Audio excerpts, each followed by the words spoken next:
मगर मैं चाहता हूं कि आशीर्वाद उनसे मिले। एक बार जोरदार तालियां हो जाए।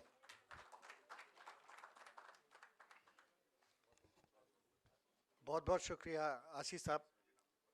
आदरणीय मंच को नमन करता हूं, आप सभी को प्रणाम करता हूं। मैं इब्राहिम मलवी, दिल्ली से। मित्रों, हास्य व्यंग्य की विधा है मेरी, तो मैं कोशिश करूंगा कि आपको उस विधा से अवगत कराऊं। कुछ ऐसे हमारे इर्द गिर्द ऐसे भी चीजें हैं जिनके जबान नहीं है और हम उनका इस्तेमाल करते हैं। यदि खुदा उनको जबान दे दे तो आदमी के बारे में क्या सोचें।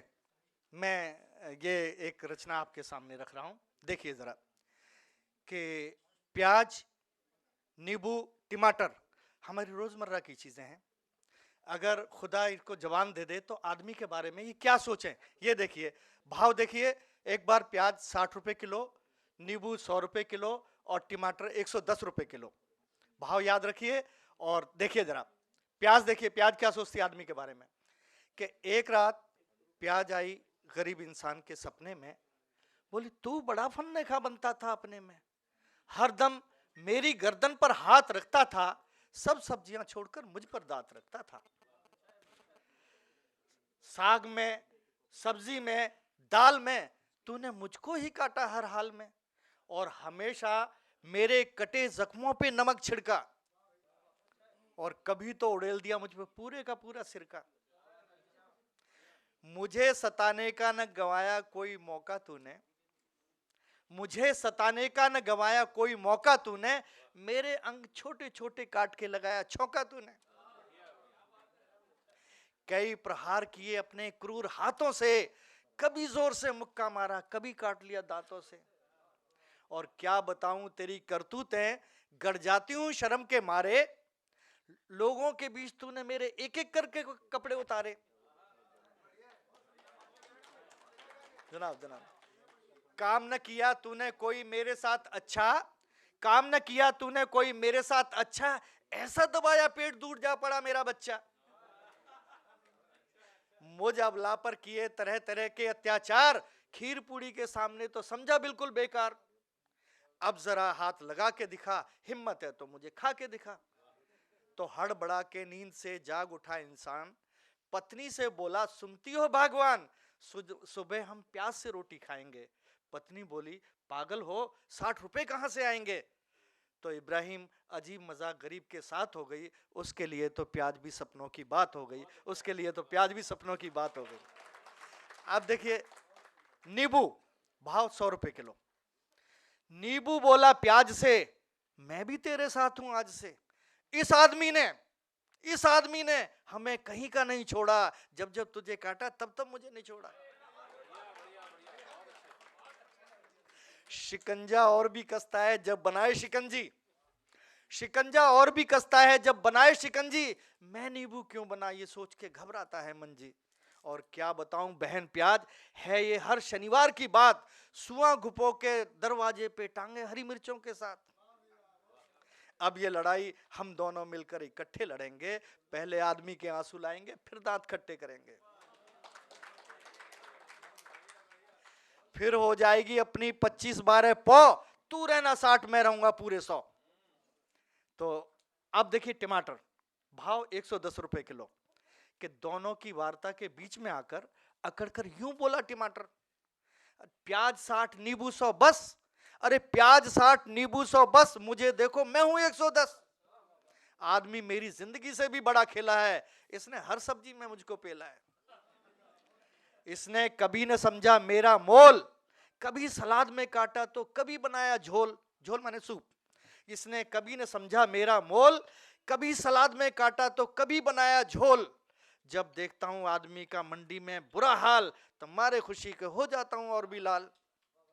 इन इन तीनों की बात नमक सुन रहा था, और नमक के साथ हलाल जुड़ा हुआ है। देखिए वो कैसे नमक हलाली करता है कि देखकर तीनों के चेहरे की चमक, प्याज नींबू टमाटर, देखकर तीनों के चेहरे की चमक, गुस्से से तिलमिलाकर यूं बोल उठा नमक, क्यों घमंड में इतने फूल गए हो, मेरा नाम नमक है मुझे भूल गए हो। जब तुम्हें काट कर निचोड़ कर सलाद बनाया है, तब आदमी ने मुझे मंगाया है, और मैंने खुद को तुम पर छिड़क कर तुम्हारा स्वाद बढ़ाया है, और तुमने ही मुझे आज भुलाया है। इस अपमान का बदला लिया जाएगा, मेरे बिना तुम्हें ठुकरा दिया जाएगा। तो इतना सुनते ही तीनों के होश उड़ गए, नमक के सामने उनके हाथ जुड़ गए, बोले हमें माफ कर दो नमक भैया, हमें माफ कर दो नमक भैया, आपके बिना फीकी हमारी चमक भैया। नमक बोला जाओ माफ किया, नमक बोला जाओ माफ किया, इब्राहिम को याद करो जिसने हमें शब्द दिए, उसका धन्यवाद करो जिसने हमें शब्द दिए। एक बार जोरदार तालियां हो जाए इब्राहिम अलवी जी के लिए।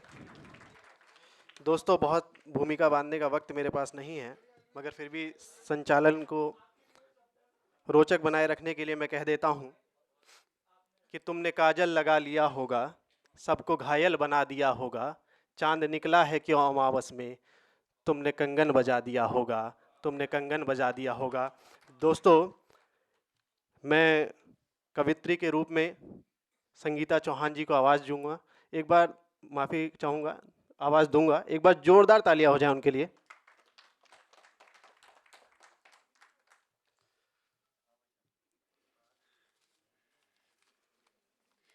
मंच को प्रणाम करती हूँ, आदरणीय उपस्थित सुधीजनों को प्रणाम करती हूँ।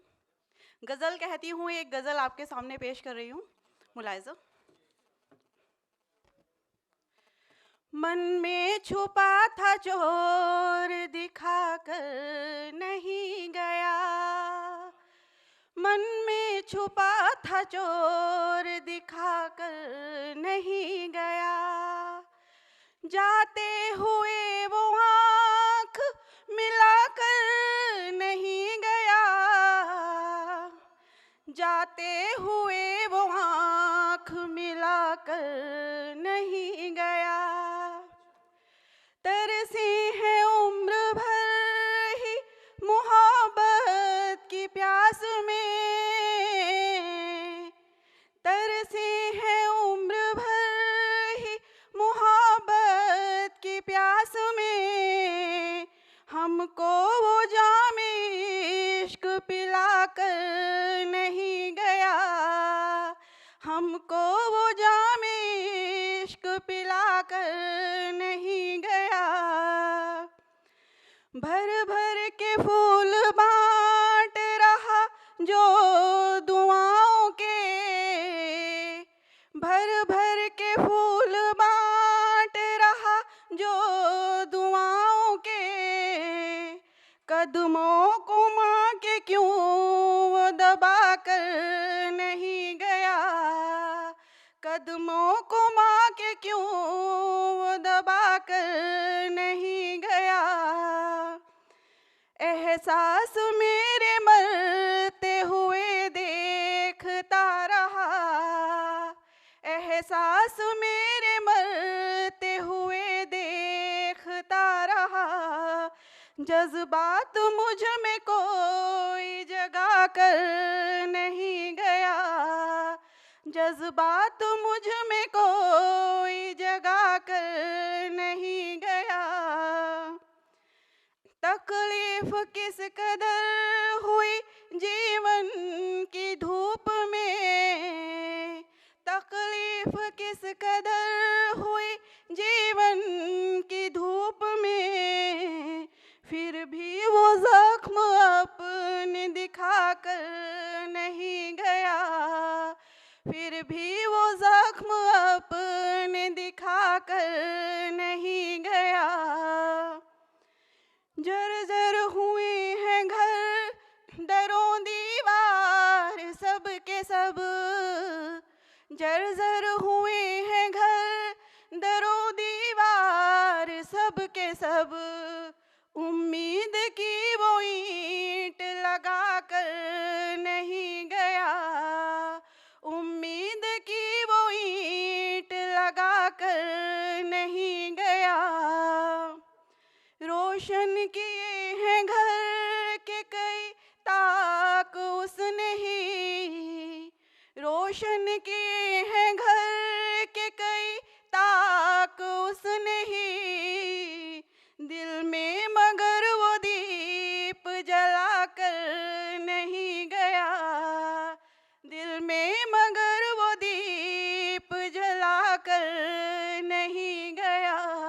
शुक्रिया।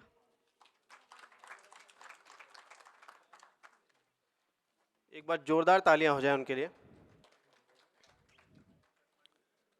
दोस्तों,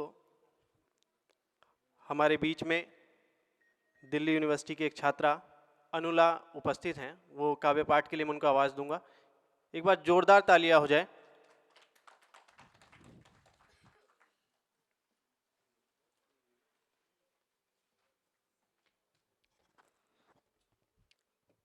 तू गौर न कर इन बातों पर, बातें तो होती रहती है। तू गौर न कर इन बातों पर, बातें तो होती रहती है। लोगों का क्या है कहने दे, कहेगी दुनिया जो कहती है। नमस्कार। यूँ तो कोई मैं मंझी हुई कवित्री नहीं हूँ, पर जज्बातों को लफ्ज़ों की परत देने की छोटी मोटी कोशिशें कर लिया करती हूँ। इसी कोशिश को आपके समक्ष 2 कविताओं के रूप में रखना चाहूँगी। उम्मीद करती हूँ जैसी भी होंगी आप साथ देंगे। तो आज की मेरी पहली कविता है, उसका शीर्षक है इंसान को मरते देखा था। ये कविता मजहबी लड़ाई को मद्देनज़र रखते हुए लिखी गई है और बिना समय लिए मैं शुरू करती हूँ। तो पेश है, उस 4 दीवारी के भीतर एक माँ को जलते देखा था। उस 4 दीवारी के भीतर एक माँ को जलते देखा था। जलते शहर की आड़ में परिवार बिछड़ते देखा था।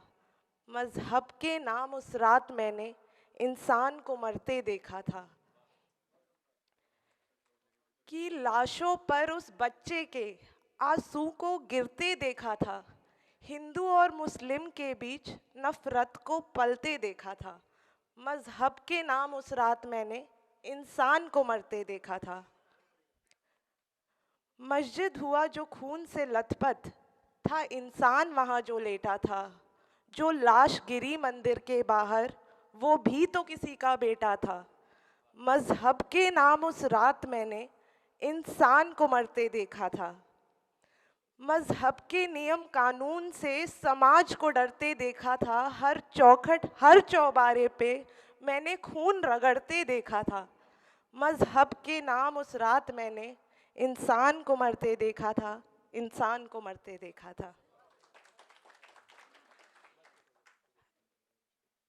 एक और है बस। अब बढ़ते हैं मेरी आखिरी पेशकश की तरफ। उम्मीद है आपको पसंद आएगी। और ये कविता एक समान सोच के साथ लिखी गई है और पूरी की पूरी राजनीतिक व्यवस्था पर चोट करती है। तो पेश है एक राजनीतिक व्यंग के रूप में कविता अच्छे दिन भी आएंगे। कि बातें खूब बनाएंगे, वादों पे यकीन दिलाएंगे। 5 साल के लिए आएंगे और आते ही गायब हो जाएंगे। पर उम्मीद वो जगाएंगे कि अच्छे दिन भी आएंगे। कि जनता से ही वोट मांगकर सत्ता में तो आएंगे और सत्ता में आकर फिर भी जनता की ही खाएंगे। पर उम्मीद वो जगाएंगे कि अच्छे दिन भी आएंगे।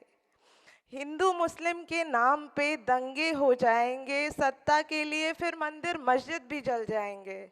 पर उम्मीद वो जगाएंगे कि अच्छे दिन भी आएंगे। खिलाफ अपने जनता के नारे कोई ना सुन पाएंगे और होंगे जो अनशन आंदोलन तो राजनीति का जोर दिखाएंगे। पर उम्मीद वो जगाएंगे कि अच्छे दिन भी आएंगे। कि रोजगार वो घटाएंगे, महंगाई और बढ़ाएंगे, फिर गरीबों की रोटी छीन कर अमीरों को अमीर बनाएंगे। पर उम्मीद वो जगाएंगे कि अच्छे दिन भी आएंगे। तो